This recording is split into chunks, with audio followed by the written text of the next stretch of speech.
In this video, we have to fake supporting games is required to use the features of GeForce Experience.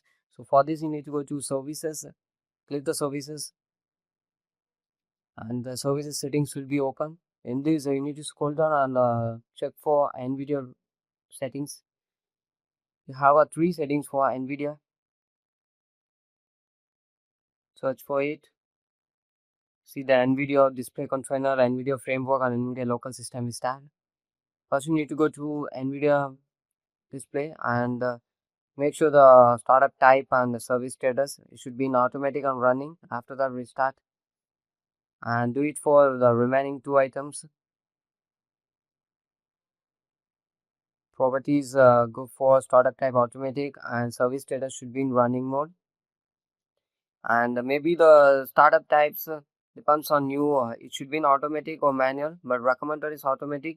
You can use manual also, but the running status should be in always running.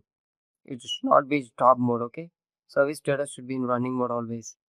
If it stop means some items of automatic and continuously running things will be stuck. So that's why I'm telling.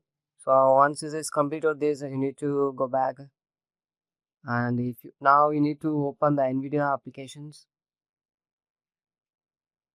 and in this you need to check for update and latest NVIDIA is up to date or running or not. You need to check this. Good for this, go to drivers, and in this you need to see the update available. You go for game ready driver, click it, and it's recommended. And after that, you need to go for download. So in the same things, if download is already in up to date means here it will told to reinstall. So if it's download means you need to click download, and after that you need to open the NVIDIA GeForce. And if you open means it will open, and in this time it will fix the supporting games is required to fix the NVIDIA GeForce experience. It should be fixed. Thank you.